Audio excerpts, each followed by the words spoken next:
Hi guys, welcome. This will be our fourth, I think our fourth studio vlog. Yeah, thank you for joining. This time we'll talk about uh, a thing that is very dear to my heart, which is amps. I love amps, as you know, maybe, hopefully, and we want to talk about why do we have so many amps.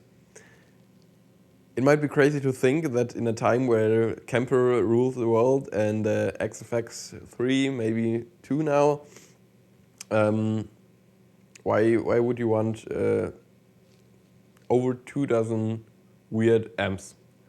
Well, first of all, they're really cool looking, and I like that. But most important, they just have a sound. For me, I like to record a sound that is different. I don't want to listen to the same 5150 into a Mesa 412 with vintage 30s and a SM57 in front of it.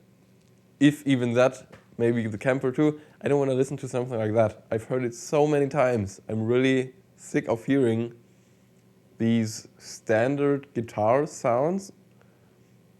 I want to try to create something different, to record something different, and to just give the band that's here exactly the sound that they want and give them their own voice in some sort of way too.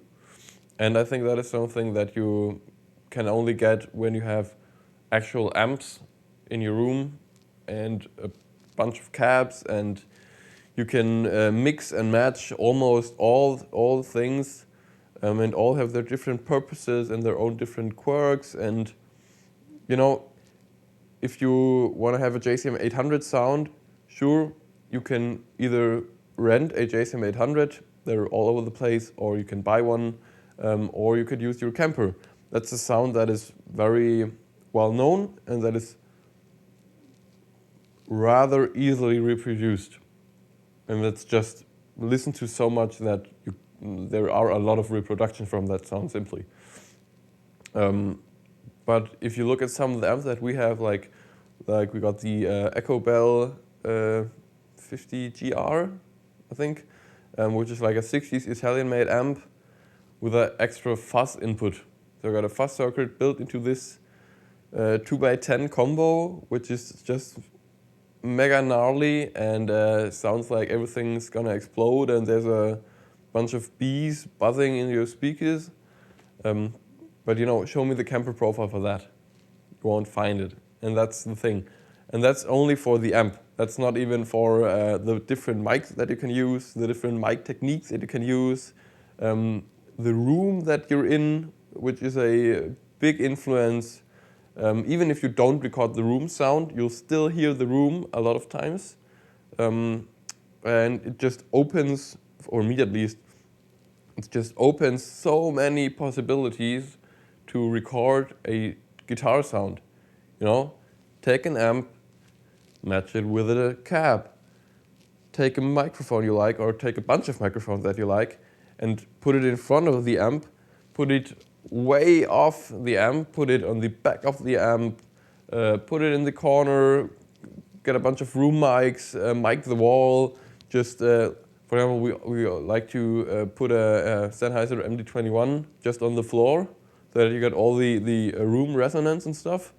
And that's just the thing. You can really experiment and really get a different sound and a unique sound and just try a lot of stuff. And I think the biggest disadvantage of something like a Kemper or the one amp that you have, if you say, okay, I really only need like a Mesa Mark V because it can do almost everything, is that you tend to do the same then. If you got a Kemper profile, you do some really heavy music, I always use that profile with that style of music. And that, for me, that's really not what it's about, because you're starting to put those different bands into different corners where they maybe don't fully belong, you know. I just think you should be open-minded about that and really try to do some different stuff. That, at least for me, is what the whole audio engineering thing really is about. You know, if you don't want to try new stuff, you shouldn't really be doing this, in my opinion. And yeah. Die Leute schätzen das auch.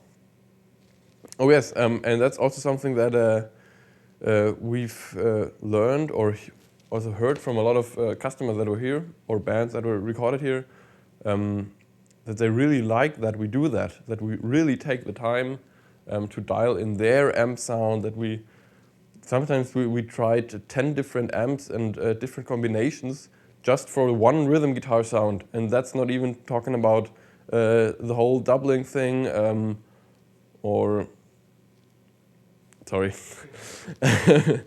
or like solo guitar sounds or stuff like that, you know. And we've heard from a lot of clients that were here, that were in different studios, that they don't really take their time as much for the guitar sounds, which is legitimate in some way. I can understand that, and it's just something that you gotta want to do. And I won't say that it's bad if you don't try 10 different amps. That's really not the case. You can get a great guitar sound really easily, actually. But it's just not what I personally want to do. I want to experiment and I want to try to find the best sound or the most unique sound that I can for the band. And most bands see that, and they are really pleased that we do that. And they respect us for that, maybe. I don't know. They really appreciate it, that's for sure. Yeah. So that's kind of the answer to the question why we have so many amps. There will probably be more coming. Only if you're wondering, I think we got like 35 episodes of Soundstick already. If you're wondering if these are all our amps, actually most of them really are. You know, maybe it's a little crazy, and it really takes up a lot of space for sure, and time and some money also. But if there's